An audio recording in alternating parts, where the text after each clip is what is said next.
السلام عليكم ورحمة الله وبركاته.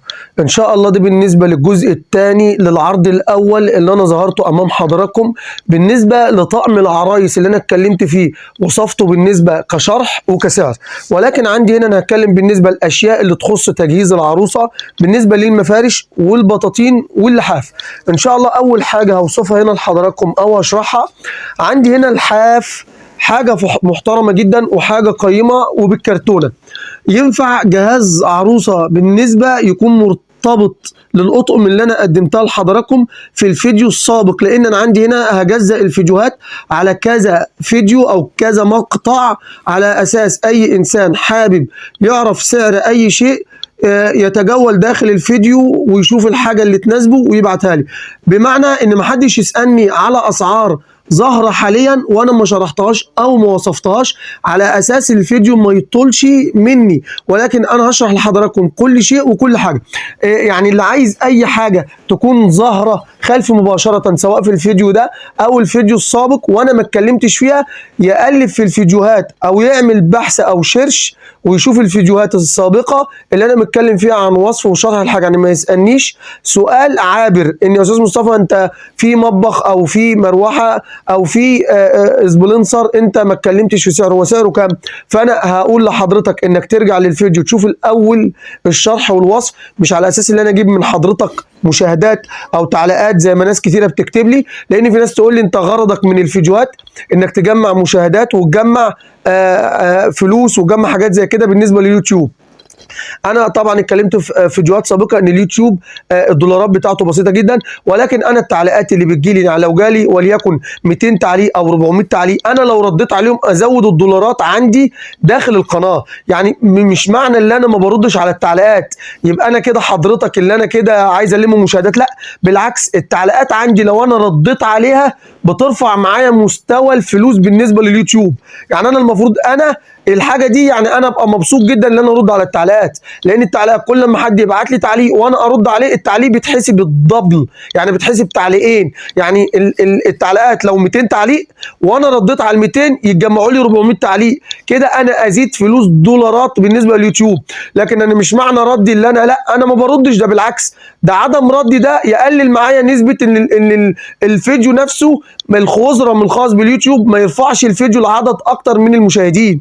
يعني عدم ردي ده بخساره عليا انا، عدم ردي على التعليقات بخساره عليا انا، فما تفكرش ان انا ما بردش عليك اللي انا كده بجمع لا بالعكس. ايه المشاهدات بتتحسبني ب 30 سنت ولا ب 50 سنت؟ السنت ده ايه يعني ما يكملش دولار، واول ما بكمل الدولار بيجمع لي. يعني انا مش عايز ادخلكم في قصص مش بتاعتكم، فمحدش يحرق دمي بالتعليقات.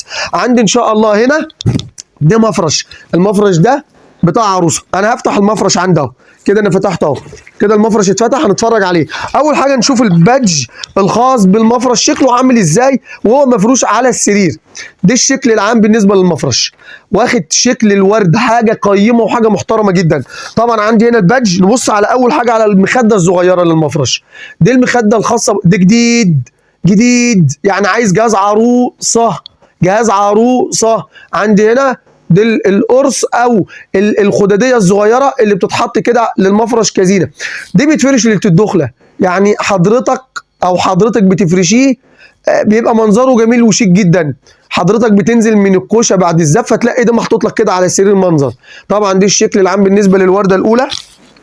عندي هنا دي طبعا دي يعتبر كيس، برضو كيس لمخده زي ما موضح امام حضراتكم، نفس الشكل ونفس النظام، هو كله واخد نفس شكل الورد ده، شكله جميل وشكله تحفه، حاجه كويسه وحاجه محترمه وحاجه رقيقه.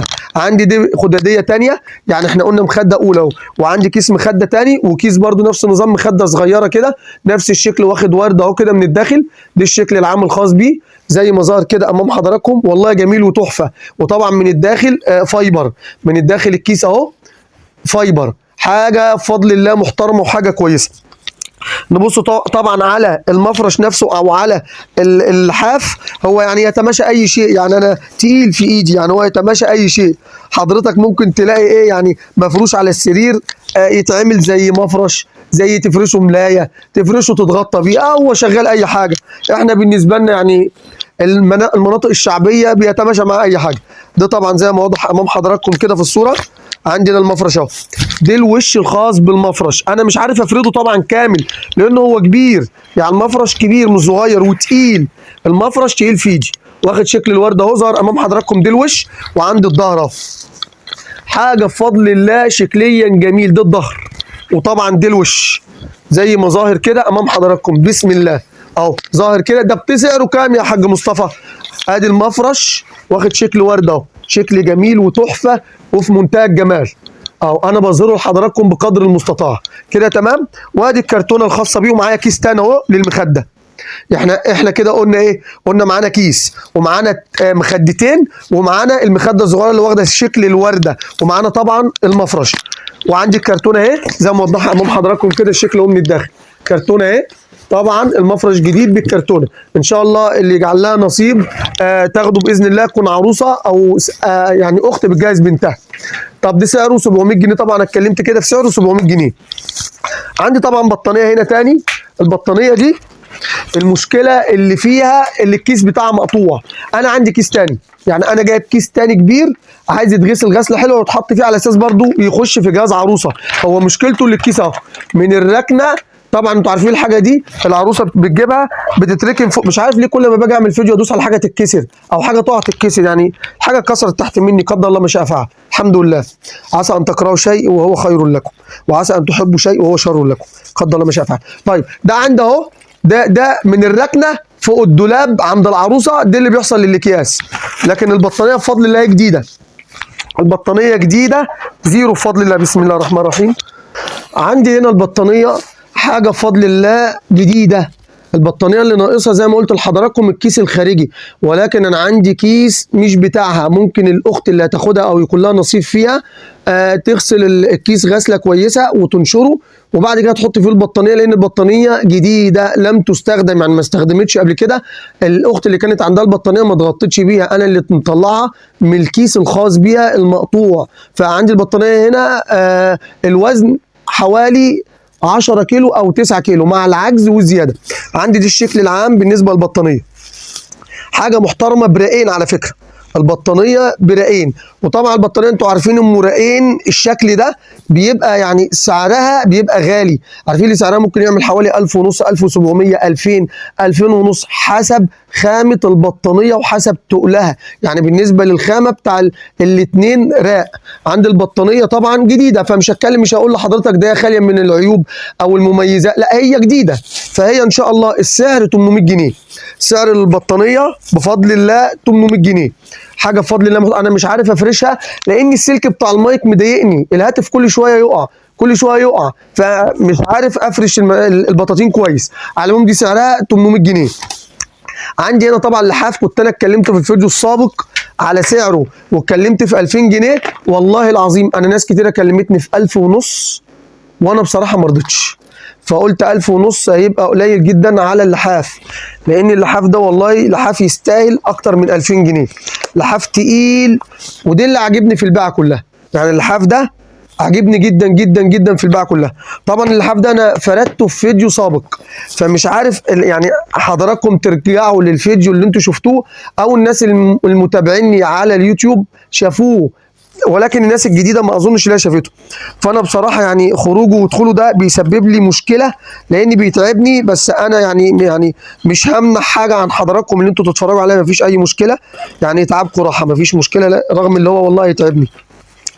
عندنا طبعا اللحاف، دي المخدتين الخاصين باللحاف ده انا كنت اتكلمت في سعره 2000، انا هنزل سعره وهيبقى بخساره عليا، لان انا عندي الحاجه لو هتقعد لا انا اجيب اي فلوس منها عشان اقدر اكمل بقيه تجارتي. عندي طبعا ده شكل الكيسين اهو، شكل الوش والظهر الخاصين باللحاف. طبعا طب ده سعره ايه يا حاج مصطفى وانت بتخرجه كده؟ يعني عرفنا انت هتسيب لنا كام في موضوع السعر ده. انا عرضته ب 2000 جنيه وفي ناس كلموني على 1000 ونص، والله انا ما وافقت، قلت لهم يا جدعان هو سعره كده، اللي عايزه على عيني وعلى راسي، اللي مش عايزه برضه على عيني وعلى راسي. طيب خلاص انا هطلع طبعا اللحاف ده انا هحسبه ب 1500 جنيه، نزلت انا منه 500 جنيه، ده بخساره عليا. محدش يقول لي لا انت مش خسران، لا انت ما تعلمش، اللي يعلم الغيب ربنا. ده طبعا انا عشان ابيعه بالسعر ده ابقى خسران فيه بالنسبه لسعر الجديد، فهو جديد على فكره. طبعا اللحاف كبير، انا مش عارف، ماليش ملكه ان انا اخرج اللحاف وافرده، لان السلك انا مش جايب سماعه بلوتوث، السلك ده مضايقني قوي، مش عارف اشرح منه فيديوهاتي. فطبعا عندي هنا دي الشكل العام بالنسبه للحاف. لحاف اقسم بالله تحفه من التحف الفنيه، يعني اللون الفضي ده والذهبي بيبقى غالي في اللحفه، ده اللون الفضي حاجه بفضل الله شكله محترم، وادي الظهر الخاص بيه. انا طبعا مش هقدر افرد اللحاف اكتر من كده، لان اللي عايز يعني يرجع للفيديو السابق يشوفه وانا فارده فيه كويس. ده اللحاف اهو، دي سعره احنا قلنا 1500 جنيه. طبعا ينفع نفس النظام جهاز عروسه. عندي البطانيه اللي انا اتكلمت عليها برده في الفيديو السابق، قلت ب 2000 جنيه، هنزل برضو سعرها اخليها ب 1000 ونص. اقسم بالله جالي فيها ورب العرش جالي فيها 1000 ونص وانا ما رضيتش، بس انا رجعت نفسي انا عايز الم فلوس عشان بيقع معايا بيع حلوه قوي وانا معيش فلوس اخدها. يعني بيقع معايا بيعات بتروح من ايدي ملهاش حل، يعني بيعات احسن من البطانيه واحسن من اللحاف، بس انا معيش فلوس. يعني بفضل راهن الحاجه عند الناس، اديهم مثلا عربون واقول لهم اصبروا عليا لما ربنا يكرمني ويبقى معايا بس فلوس اللي انا اقدر اخد منكم الحاجه. فانا طبعا بدل ما يتركنوا عندي اهو قرش يجي وتتعوض في بيعه تاني. ده بالنسبه يعني لوجهه نظري في التجاره. عندي هنا بسم الله الحاجه ملخماني، وعندي الاوض مش كبير عشان اقدر يعني اظهر لحضراتكم الحاجه. فعندي هنا دي والله تقيله، دي 10 كيلو و700 جرام، يعني داخله في 11 كيلو، تقيله جدا. واعملوا سيرش على البطانيه دي، البطانيه دي انا عملت سيرش، اعملوا سيرش، انا مش هقول لكم هو سعرها كام، نفس الشكل ونفس اللون ونفس النوع، شوفوا سعرها كام. اعملوا سيرش على امازون او جوجل. دي انا كده عرضها لكم ب 2000 ونص زي بعضه. طبعا انا عشان افرشها او افردها البطانيه تقيله جدا، ورب الكعبه تقيله جدا جدا، هي غنيه عن التعريف، الشكل بتاعها معروفه. بطانيه في منتهى الجمال، دي سعرها 1500 جنيه.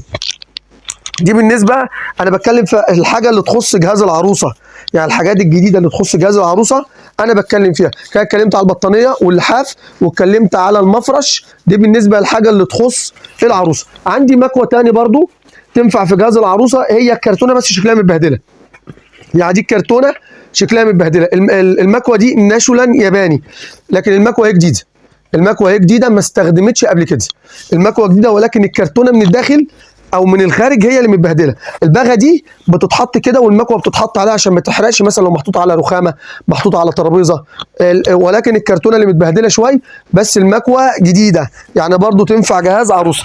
طب دي عامله كام يا حاج مصطفى؟ دي بتتباع بره على ما اظن ب 600 او ب 700، انا هعرضها لكم مش هقول ب 250، هعرضها لكم ب 200. مكوه جديده اهي ناشولا وهمشيها لكم ب 200، اي انسانه تاخدها بتكون بتجهز نفسها. عندي هنا راديو برضو ممكن ما اعرفش ينفع جهاز عروسه بتجيب حاجه زي كده، او ينفع اي اخ ياخده جديد. ده سعره عامل 375 جنيه، وفي منه ب 600 اللي هو بلوتوث وفلاشه. ده طبعا انا عارضه ب 200 جنيه، ده جديد اهو لم يستخدم، ما استخدمش قبل كده، او ممكن صاحبي يكون استخدمه مره او مرتين، بس انا شايفه بحالته، يعني ما اظنش اللي صاحبه يعني استعمله. ادي الاريال الخاص بيه اهو زي ما موضح كده امام حضراتكم، زي ما موضح كده اهو، ادي شكل الراديو وادي الكابل او الفيشه الخاصه بيه، ودي المنظر العام ليه. طب دي سعره 200 وقلنا المكوه 200، ينفع برضو في جهاز اي عروسه. اظن انا كده وضحت بالنسبه للحاجات الجديده الخاصه بالعروسه. نتكلم بقى على الحاجات المستعمله. عندي هنا مفرش عرضته انا في فيديو سابق، المفرش ده سعره 300 جنيه، انا كنت عرضته ومفرش حلو وشكله جميل. عندي هنا نفس النظام بطانيه، الحاجه بعيد عن ايدي وانا متكتف بسبب السلك ده مضايقني. عندي هنا بطانيه، البطانيه دي سعرها، دي كنت عارض بطانيه كده، البطانيه دي كنت عارضها في فيديو سابق، كنت عارضها وحد اشتراها مني، ولكن انا رجعت في البيعه، رجعت على انا كنت هاخدها ورجعت تاني قلت لا مش هاخدها، لاني كل ما تقع حاجه قدامي للبيع بتخليني عايز فلوس باي طريقه، ابيع اي حاجه حتى لو بالخساره على اساس اعوضها في حاجه تاني. دي انا بطانيه جميله وبطانيه حلوه وتحفه، انا اسف طبعا انا عايز فيها 400 جنيه، فانا اسف. دي اظن اللي شافها في الفيديو السابق عارف انا بتاسف ليه، انا عارضها ب 400 جنيه. عندي هنا انا بجيب بقى الحاجه اللي قدام ايدي، الحاجه اللي اقدر امسكها انا هشرحها. عندي هنا ده طبق دش، ده بروفكس، الطبق ده مع القطعه الخاصه بيه اهي، القطعه اللي هي الكامه، القطعه دي لوحديها حضرتك بتجيبها بحوالي 150 جنيه القطعه دي لوحديها، 120 150 القطعه دي لوحديها، والطبق ده ممكن يخش له في حوالي 150 200 في غلو الاسعار، انا هحسبه ب 250 جديد، جديد نوفي اهو. معاه طبعا الماسوره الخاصه بيه اللي بتمسك الماسوره الاساسيه بتاع الطبق، الفلانشه بتاعته اهي بالصواميل بتاعتها، وطبعا الطبق اهو، ودي القطعه بتاعته شغاله 10 على 10. ده على ما اظن هنقول ده 80 في 80، ده سعره 250 جنيه بالقطعه بتاعته. عندي طبق تاني اهو، ده 60 في 60، الطبق ده 60 في 60 او 50 في 50، 50 في 50 بيتقال عليه 60 في 60. ده يونو دون طبعا سعره 150 جنيه الطبق ده. دي 150 اللي انا هحسبه 100 جنيه لان معهوش الفلانشه اللي ورا دي. الفلانشه دي مش معاه، هحسبه 100 جنيه. اظن 100 جنيه كده يعني بالنسبه للطبق سعره بسيط جدا. عندي هنا طبعا طقم خراطيم مصطفى محمود. دي الخراطيم دي من اجود واعلى وانظف انواع الخراطيم. الخراطيم دي بالنسبه لعدد المتر 45 متر. خراطيم دي 45 متر. طبعا اللي هياخدها هيكون بيرمي سقف، او هيكون عايز مثلا يغير تغييرات في الكهرباء عنده، هيمشي خراطيم في الحيط، هيمشي خراطيم في السقف. على العموم هي ليها كذا استخدام.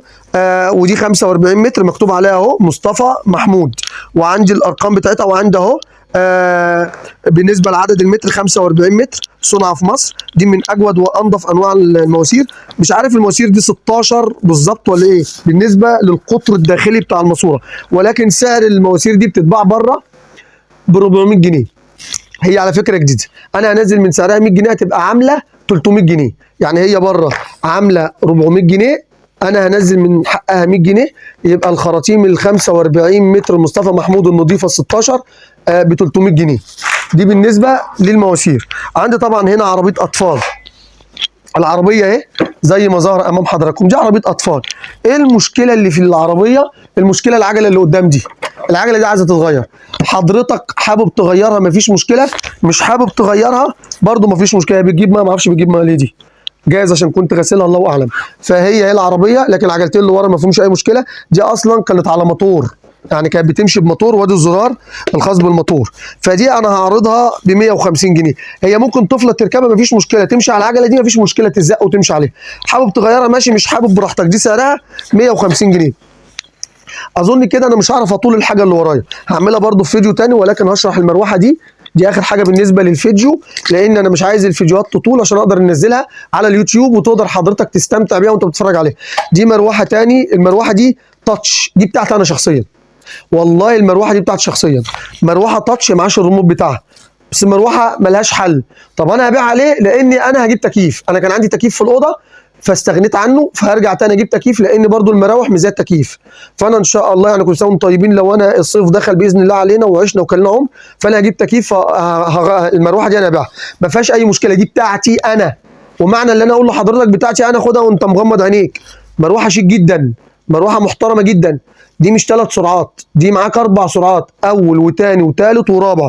بالنسبه للارقام بتاعتهم مش 4 بس، انت بتدي 4 فوق غيارات، و4 حاجه غريبه، يعني 4 سرعات فوق وبتدي 4 تحت، حاجه تحس ان هي غريبه في التشغيل. بس مروحه محترمه ومروحه جميله جدا، بتعليها وبتوطيها من الدراع الخاص بيها. طب سعرها كام؟ بسم الله. طبعا هي خرجت من الدراع الخاص بيها، لان ده عادي، ده بيخش عندي هنا اهو لو انا ادخلها اهو، وبربط من ورا اهو. حضرتك انا بربط من ورا اهو، ولو حبيت ان انا انزل المروحه اهي معايا هنزلها اهي، بفك الدراع ده والمروحه بتنزل اهي معايا، نزلت اهي كده تمام، نزلت اهي. ادي المروحه كده نزلت واتربطت. دي سعرها 700 جنيه. سعر المروحه دي 700 جنيه. اظن انا كده وضحت بالنسبه بسم الله بالنسبه للحاجه اللي عندي. كده انا عرضتها لحضراتكم بالنسبه للبطاطين وبالنسبه للحاجه، وانا هختم الفيديو على كده. يبقى ما يبقاش طويل في العرض، وهشرح لحضراتكم بقيه الحاجه اللي ورايا في فيديو مقبل. فاللي حابب يسالني على اي حاجه ورايا ظاهره خلفي مباشره في الفيديو المقبل، والحاجه اللي انا ما شرحتهاش في الفيديو السابق هشرحها ان شاء الله في فيديو مقبل. طبعا بالنسبه لرقم الهاتف 03 33 76 71 8، وبالنسبه للعنوان صفة اللبن محافظه الجيزه امام مدرسه طه حسين او احمد شوقي الابتدائيه. والسلام عليكم ورحمه الله وبركاته.